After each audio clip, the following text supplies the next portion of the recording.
আমরা কিন্তু একটা বয়সের পরে আমাদের পিছনের দিনগুলোকে খুব বেশি মিস করি, অর্থাৎ কিশোর কিশোরী ছোটোবেলার সেই মধুর মধুর স্মৃতিগুলো, স্কুলে যাওয়া কিংবা সেখান থেকে কলেজে যাওয়া, তারপর একটু ঘোরাঘুরি, বন্ধুদের সাথে আড্ডা, সব কিছুই কিন্তু খুব বেশি মিস করি। আজকে হঠাৎ করে সেই কথাটা কেন বললাম অবশ্যই আপনাদের সাথে শেয়ার করব। আশা করি পুরো ভিডিওটা দেখবেন, ভালোই লাগবে।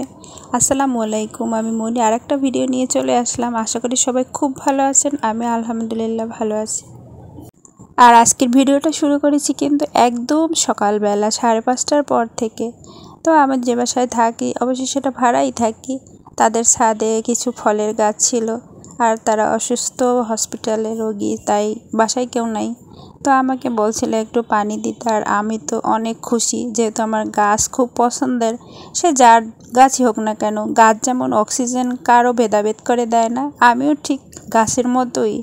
কারণ আমার কার গাছ কে লাগালো তাতে কিছু নেই, কিন্তু তাদের যত্ন করতে পারলে আমার খুব বেশি ভাল লাগে, আমার দেখতেই ভাল লাগে তাদের। তো সেই খুশিতে সকাল সকাল চলে আসলাম গাছের একটু যত্ন নিতে, অর্থাৎ পানি দেওয়ার জন্য। এখানে মাশাআল্লাহ অনেক সুন্দর আম হয়েছে, লেবু হয়েছে, তারপর আবার আমের মুকুলও এসেছে। সকাল সকাল এরকম প্রকৃতি দেখতে কার না ভালো লাগে বলেন। আর ছাদ থেকে বাইরের পরিবেশটা কিন্তু অসম্ভব সুন্দর লাগছিল। আপনাদের কেমন লাগছে অবশ্যই কিন্তু কমেন্টে বলে যাবেন। আর এই দুটো অল্প বয়সে পেকে পড়ে গিয়েছিল, তা আমি রেখে দিলাম, তারা দেখবে, সে হয়তো পড়েছিল, তা আমি বসার এই সিটের উপরে এদেরকে রেখে দিলাম। আর অনেক দিন পরে আমার একটা সুন্দর সকাল, প্রতিদিন রুটিনের থেকে একটু আলাদা, প্রকৃতির মাঝে। আর এখানে অনেক পাখির ডাক ছিল, শুনতে বেশ ভালো লাগছিল। তো পানি দেওয়ার পরে আমি একটু হাঁটাহাঁটি করলাম, চারপাশটা দেখলাম, খুব বেশি ভালো লাগছিল। তাই আপনাদের সাথে অনেকটাই শেয়ার করে ফেললাম। ভালো লাগলে অবশ্যই কিন্তু কমেন্টে বলে যাবেন। আর যে কথাগুলো বললাম তা বলার একটাই কারণ, আজকে অনেক দিন পরে পাবলিক লাইব্রেরিতে গিয়েছিলাম, সেটা মেয়ের আবদারে। গিয়ে নিজেই মনে হচ্ছিল যে স্টুডেন্ট হয়ে গেছি। সেখানে বসে অনেকক্ষণ বই পড়লাম। তারপর দুপুরবেলায় গিয়েছিলাম, তো আমার ছেলেটা আবার আসলে যেতে চাইছিল, কিন্তু ওকে নিতে পারিনি। কোচিং থেকে মেয়েকে নিয়ে গেছিলাম আবার ওর বান্ধবীদের সাথে, আর আমার বান্ধবীরা তো থাকবেই। তো আমরা সবাই মিলে একটা অটো রিজার্ভ করে তারপর চলে গিয়েছিলাম আমাদের বাসা থেকে একটু দূরে, তাই মানে যাওয়া হয় না। যেহেতু লাইব্রেরিতে যাব আজকে, আগে থেকেই প্ল্যান ছিল, তাই সকাল সকাল ছাদ থেকে এসে রান্নাটা বসিয়ে দিয়েছি। রান্না মোটামুটি কমপ্লিট করে মেয়েকে নিয়ে তারপর কোচিংয়ে যাব। তো সেখান থেকে ভাবছি বাসায় আসবো, কিন্তু সেখান থেকে আর বাসায় আসা হয়নি। ওখান থেকে আবার এক ভাবির সাথে তাদের বাসায় গিয়েছিলাম, সেখানে প্রায় 2-3 ঘন্টাই ছিলাম।